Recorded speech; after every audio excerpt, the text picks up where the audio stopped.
full potential has been realized. And there is a place where the people foresaw long ago the virtue of these ideas. This is the story of the Settlement Music School and of the extraordinary devotion of its students and teachers alike. Musical Kids, a celebration of promise. It's coming up next here on TV 12. Next time on The Living Planet, David Attenborough plays host to the greatest assembly of plants and animals on Earth, in the tropical forest. Under the canopy of green exists a variety of creatures unchanged through centuries of evolution. Join our host and observe the habits of some humans who live here, along with the abundant wildlife that makes up the jungle. Next time on The Living Planet. Tomorrow night at 9 on TV 12. Here's what you've been waiting for. Musical Kids is next, here on viewer-supported public television, TV 12.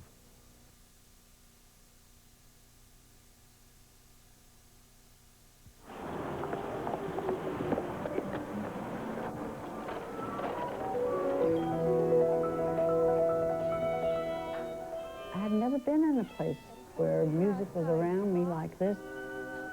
From the moment I entered this building, this Settlement School was a real inspiration in my life. I felt I was entering a musical citadel. Each studio was very busy, and they were all kinds, all nationalities. It's a unique place.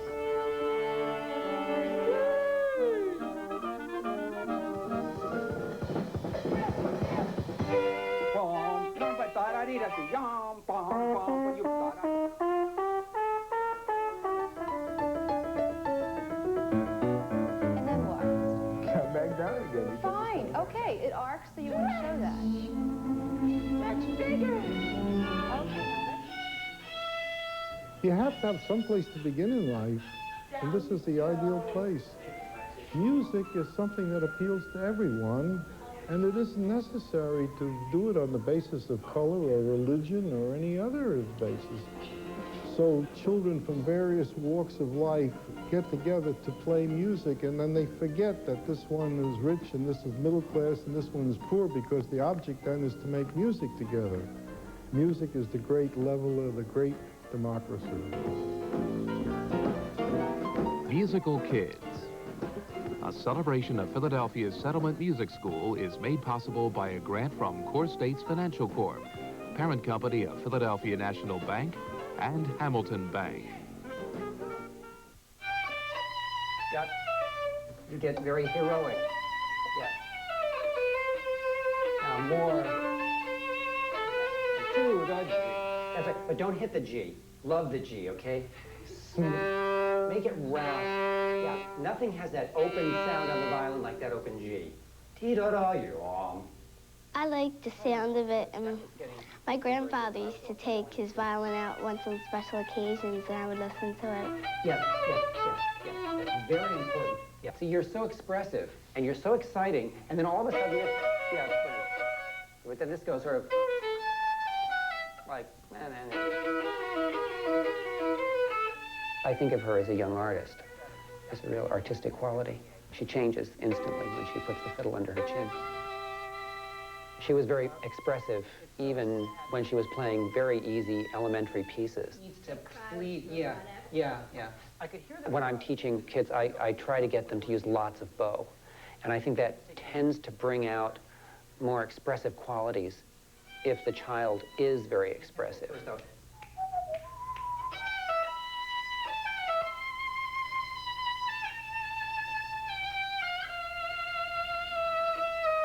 I practice 2 hours a day. I go to Girl Scouts on Tuesday nights, and that's really good because it gives me a chance to not just do stuff. Well, I get an hour to read every night, and that's good. Or to watch TV, whatever I want. But I really like practicing, so I think it's fun, and that's what I want to do. Good. The children came after school, except on Saturday. It was like a beehive on a Saturday. They trooped in from morning to night. We had classes in pedagogy. We had classes in solfeggio. We had eurythmics. The school was in a neighborhood of immigrants.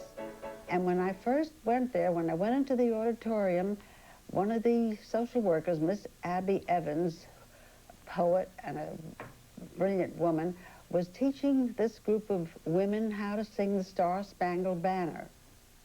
The Settlement Music School was part of the settlement movement, which was a movement that provided general social services to deprived communities. And two social workers, Mrs. Jeanette Frank and Mrs. Blanche Cone, worked at the settlement house, and they decided that it would be a nice idea if music were taught there. The lessons were 5 cents. So many children lined up that they rushed to the director and they said, what should we do? We can't handle so many children. He said, oh, no problem, raise the price to a dime. They swallowed it up because the interest on the part of the poor people in this neighborhood to get into music was something like a flood. Guess what that is? Alan. Oh, fantastic, Alan. Okay, one more. If you're good, you're going to get this the first time. And I'm going to sing it in my own inimitable style. Here we go. Ready? Listen. Da, da, da, da, da, da, da, da, da, da, da, da. We're involved in rhythmic development. We're involved in tonal development, in memory. I emphasize ear training a great deal. I believe that any note that is written should be heard. 3/8 notes. What am I singing now? Da, da, da, da. Lisa. 3/16 notes. Right, this one. Da, da, da, da, yes. 3/8 notes. Right, this one. Good music students should be able to look at any music and read it pretty much the way you read a novel. Because when you can read like that, then it has fluency, and you really have a very immediate, direct experience with the music. This is by Johann Sebastian Mozart Bach. All right? O Hab von Blut und Wunden.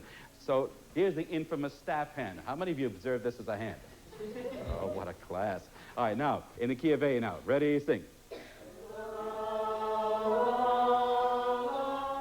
He's trying to cram 4 years of theory in 1 day a week for maybe 9 months. He really stresses knowing your key signatures, knowing everything so that you can respond in an instant. What's one in the key of F? 2, 3, A, 5, C, 6, 6, D. The kids are bright, intellectually bright, orally, musically bright. They have very good ears. For example, La. You give them an A. Ooh, let's see whether they've got it. Oh, the piano's a little sharp. No, you were absolutely on. Oh, what a fantastic teacher you have. All right, now we're going to... It really helps you a lot. It helps you to listen to the other people. If you're playing in the orchestra, you have to be able to hear everyone else. You have to know what they're playing or singing so that you can blend it in with them.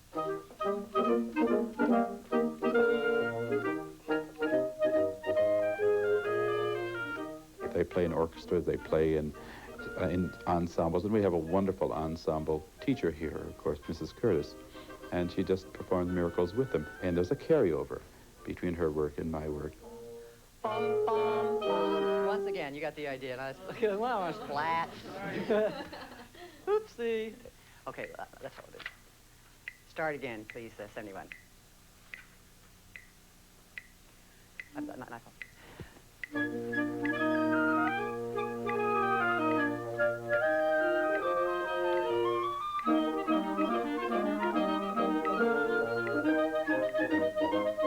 I feel that the standards of this ensemble class that I'm in are very high, and that Mrs. Curtis expects a lot. Not too much, but if intonation's off, if your rhythm's off, it's very precise.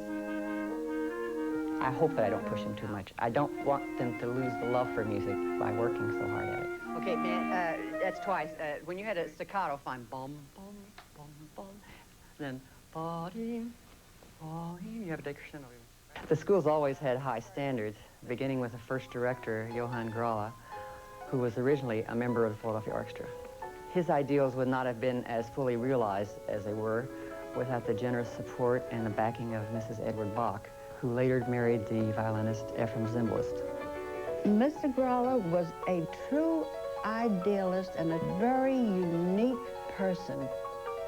He had very, very high standards, And he wanted the Settlement Music School. He really hoped that it would be a conservatory, as a matter of fact. Whatever he said, he got. Whatever he wanted, he got. He was the czar here.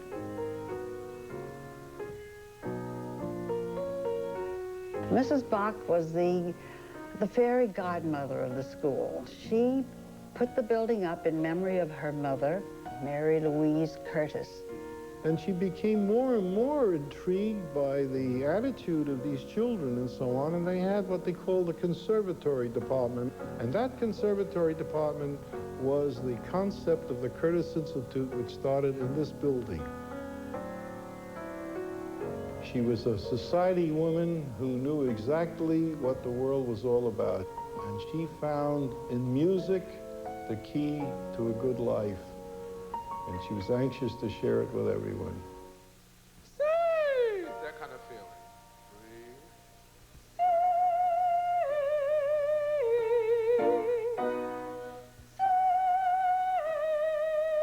I just wanted to do more. I felt that a lot of people liked my voice, but I was sort of just wished I could sing a little better. And I gave a recital once that was very successful. And that kind of spurred me on to study, because I thought, if I can do this well without studying, think how much better I can do with study. Speak to me. Nelangui re aman. All that is right in the mass, right here. Nelangui re aman. Try from that section again. 1, 2, 3.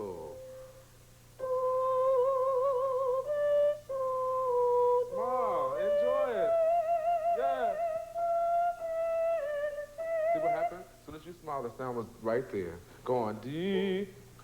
Well, I live right around the corner, and I sent my children here when they were quite young and just starting their dance lessons. And I wanted to come someplace where the reputation was high and the standards were high, and I felt that I would get assigned to a good teacher.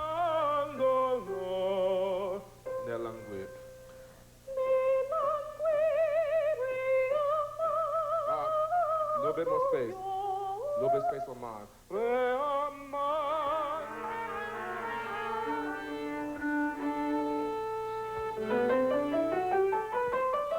I enjoy watching the children, and I've been at some of the recitals where the younger students perform, and it's a thrill to see young people doing something creative and expanding their talents.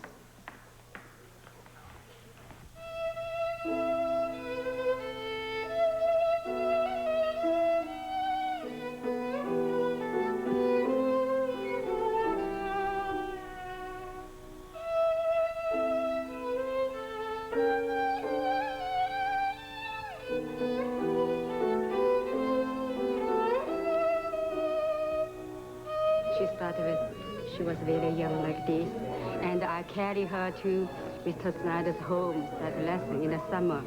And then she also couldn't speak English very well at that time. So the teacher was very patient. First she taught me, then I transferred to Billy. And then right now, she's very good because the teacher is good.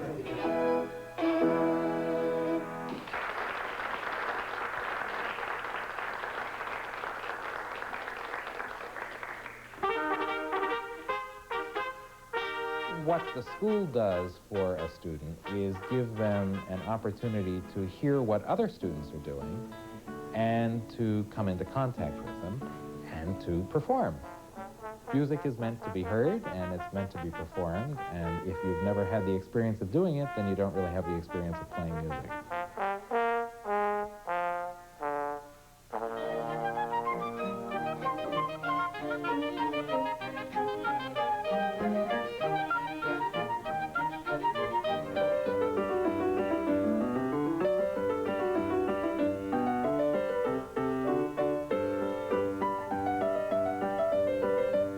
Every inch of this place brings me memories of my happy or anguished childhood, as the case may be, and this hall particularly.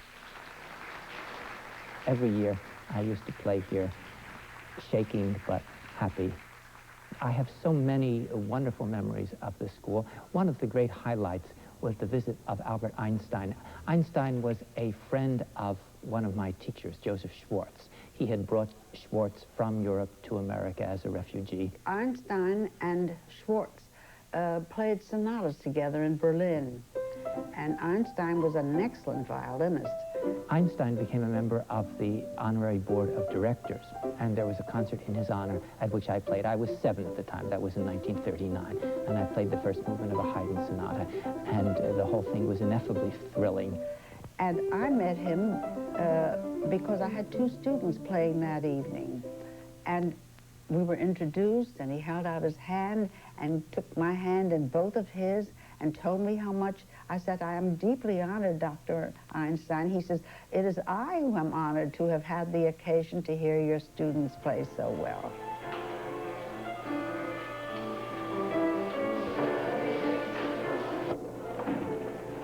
The fact is that they come without anybody forcing them to come. It's not like the public school system says, you come to school or we're going to report you to the truant officer. Everyone who comes here because they want to. So you end up with only students who are serious. And when you have over 3,000 students, you can't tell me that all kids are bad or not interested in good music. Saul Schoenbach did remarkable things for the Settlement Music School. When he came in, it was a smallish school in one building, and when he left, it was a very big school with 3 complete locations. And when I came here and I saw that people were afraid to come down here, shrinking enrollment, bad conditions all around us, I said, why don't we do what Gimbel's and other stores do? Why don't we take these little branches and really expand them? And from 125 students, we went to 800 in 2 weeks. So everybody shut up and said, well, this is great. And we never knew there were so many people who want to study. I said, they're there. Of the stretching, we staying like question mark. Straight, straight. Larissa, head straight. Look in the mirror, you can see yourself. Mirror is not lying, right? Demi-plie. And straight. Demi-plie. We came to United States 1975. And my daughter was 5, so when she was 6, 7 years old, my husband decided that it's time for her to have piano lessons. So we find out about this school, so we signed Julie to the class for piano. And I have to wait half an hour when she takes, so I was walking around like all parents do there. And I said, I went to office and asked, do you have dance here? So I said they didn't have dance. And I just left them all my, I mean, that I came from Russia, and I used to, like, I was the dancer there, and I would love to teach here. So in a couple of weeks, they called me, said that they have a class for me. Again, come on, girls, do me nice. Nice chassé, strong force there, brush your leg, keep coupé, and jump on the floor, Laura, or up. I think that all of them know that I love them. Most important, they trust me. They trust me. 3, 4, 1, 2. When I look at them, and all of a sudden, 1 second, they look so good. And I just say myself, that's my job. That's me in them. It's okay. It's okay.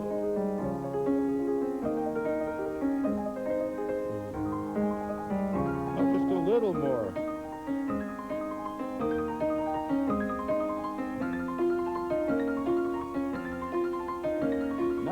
I was very attracted to the idea that we would get someone of the caliber of Gary Graffman, who's probably one of the top 10 concert pianists in the world, and have them here for a series of meetings. Play the right hand alone, and sing it. How would you sing it? I mean, imagine, No, I can't sing either. But you should imagine how a singer would do it. Just make a line there, but play the right hand alone. Good.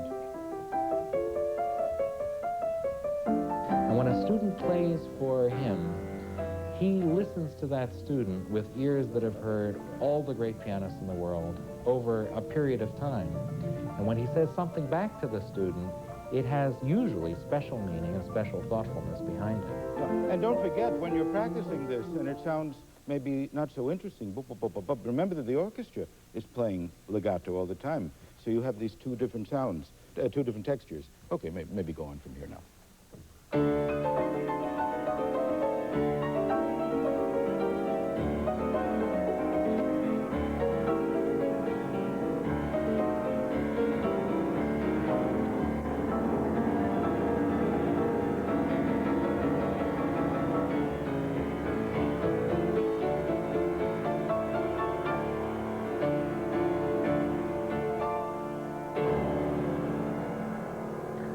Bravo. Okay, good. Over the years, we've seen a remarkable number of students come through the school, and of course, many of them have become prominent musicians, well-known personalities in the music world. There have been about 30 former and current members of the Philadelphia Orchestra who were students here. Jules Eskin, the principal cellist in the Boston Symphony. Judith LeClaire, who's currently principal bassoon in the New York Philharmonic. We've had a number of composers, Jacob Druckmann and Ralph Shapey, both of whom are Pulitzer Prize winners. Alex North, who just won an Oscar. Had a number of prominent singers, Clamma Dale, the soprano, Wilhelmina Fernandez, the star of Diva. People in the pop world, Chubby Checker, Mario Lanza studied here for a while, Buddy Greco, even the former mayor of Philadelphia, Frank Rizzo, studied clarinet here at one point. Good. Now, two things. You play ding, take your time, ding, bom, bom, bom, and also on these, bom, bom, okay?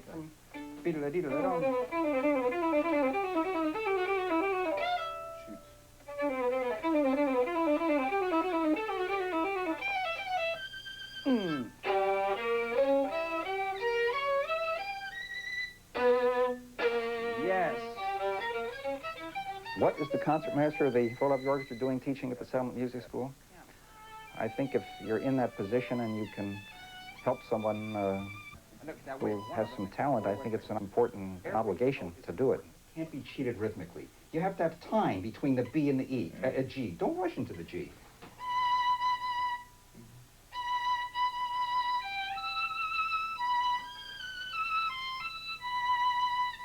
No, but that rush is you.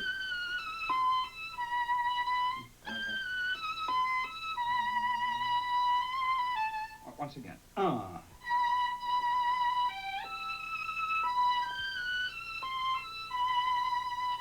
think the Mendelssohn offers more problems as far as sound, the character of the sound, of almost any of the other concertos that I know. I think it's important that Rich, even at his young age, starts to understand what that sound is all about. Good, once again, just like this. I'm convinced what they're doing there is right for young people who need help in music, and I think it's important that they be supported strongly.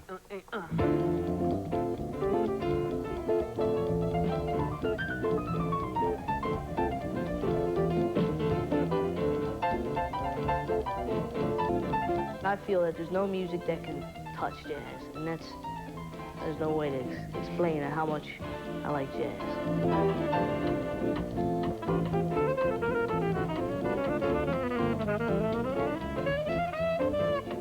It just grew in me, and I had to let it out some way. And I went to Settlement, and that's where I had a chance to let it all out. You learn some, and then you might just have some in you. But what you don't have, you have to learn. And put time and effort in learning it. People here make you want to play. You can't just lay back and don't want to play, because all the energy they put into it makes you want to put the same energy also into it.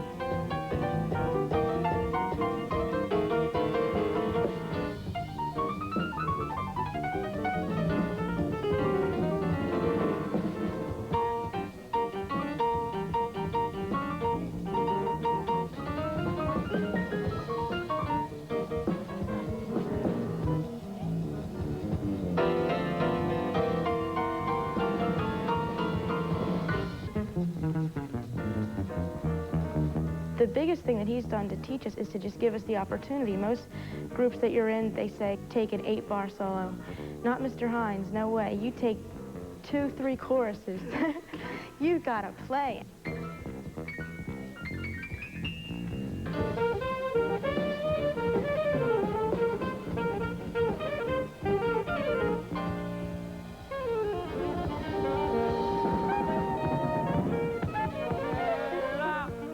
Okay, now, jazz itself, for as far as I'm concerned, is more involved because you're an instant composer. And Joe wrote his tune, but in between, he was taking a solo, he was constantly composing. I'm a visual artist, too. So I paint and draw and illustrations. So I approach my music from that standpoint, from design. So when I talk to children who want a solo, I tell them the same thing. It's concept and design. You have to build, you have to compose. You're constantly composing.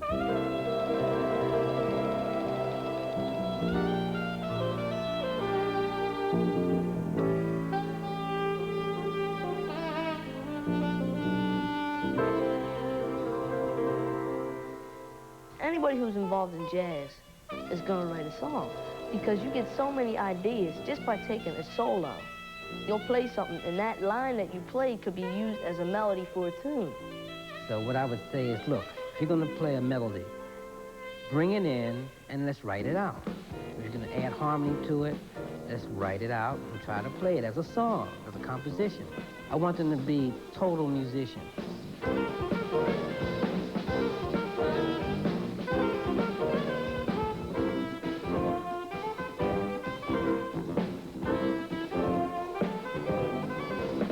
What we would like to see happen is for literally everyone in the community to be involved in music making at a level that's appropriate for them. Because if we did have more people involved as amateurs, we would have such a deeper culture in music and consequently a more informed audience for professional music of all areas. So that's the real mission of the Settlement Music School, to create a climate whereby music can flourish.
Funding for this program has been provided by Core States Financial Corp., parent company of Philadelphia National Bank and Hamilton Bank.